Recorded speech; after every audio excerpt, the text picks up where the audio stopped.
Thank you, Mr. Speaker. I am Honorable Ben Roland Igbakpa. I represent Ethiop East, Ethiop West, and by the special grace of God, we are still from Delta State.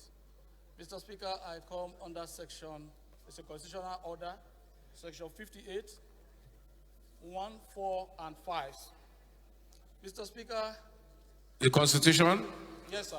58, okay, go ahead. 58, yes, sir. Mr. Speaker, section 4 of the Constitution gave us the powers to make laws. The legislative power is on us. And I remember, Mr. Speaker, having been with you for some time, you have shown leadership, capacity, and patriotism. On the 11th of May, with your colleagues, you brought all of us back from our various constituencies so that we can work on the Electoral Act as amended. Graciously, that was done on the 11th. And by 12th, Mr. Speaker, this amendment was transmitted to Mr. President. Mr. President did not just ignore. He traveled out of the country on condolence visit to Dubai. And that gave a lot of problems to the country. There were tension, and many of our political parties, out of the tension, created a problem that will now be for us in the 2023 to 2027 electoral process. Mr. Speaker, Nigerians are crying for good leadership. And the leadership recruitment process starts with our primaries. You have worked hard, sir, and there is no where. That is why I took us to section 58. We have to make laws and present to Mr. President. And where he does not sign, that same 58, 4 or 5 or so, give us the powers to make sure that we pass that law without Mr. President's assent.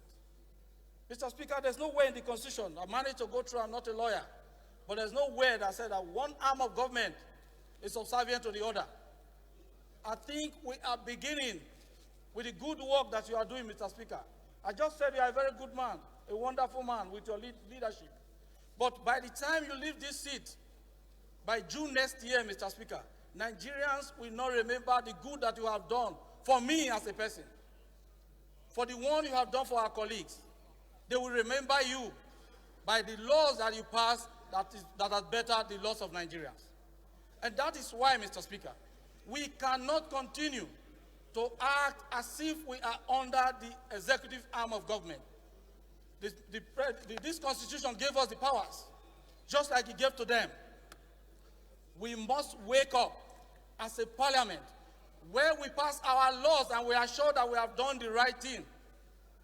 We should start overriding Mr. President, because this is just the beginning. Today, NDDC Act is in force because the parliament, which you are part of, did it. Why are we afraid? Mr. President has not committed any offense. What he has done is the rule of law and the Constitution. And I believe by the time we do our own, by overriding his veto, we will not have committed any offense. We will be working according to the Constitution and the rule of law. I think it is time for us, before some of us leave, if we manage to come back, that this parliament must stamp their feet and tell Nigerians that we are working for them, and we are not working for party or any individual. Mr. Speaker, I implore you, as a great leader, to please, it is time, if we are sure we have done what is right to the Electoral Act 2022, we should rise up, take our pen, collect signatures, and by the grace of God, override Mr. President and give Nigerians the enabling electoral law that will stand the test of time. Thank you for the opportunity. Well, thank you for your point of order. Basically, the sum of what you've said is that there's a need, in your own opinion, for the House to override the withholding of assent to the electoral amendment. Clearly, the Constitution says you have there's 30 days leeway, and we have since gone beyond the 30 days. But the Constitution also says it's not automatic that you override.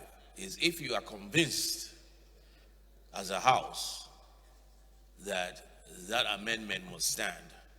If you are not convinced with the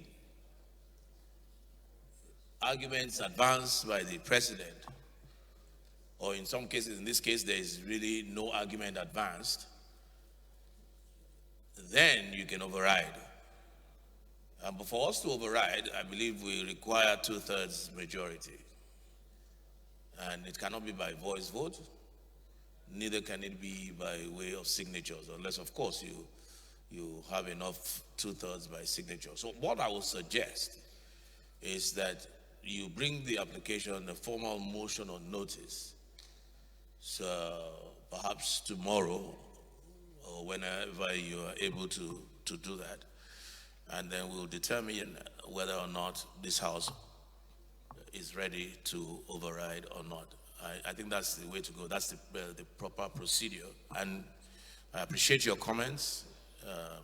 And I believe you're talking about the provision on statutory delegates, which Honorable Toby alluded to earlier. I believe that's the provision you're talking about. So we'll go ahead.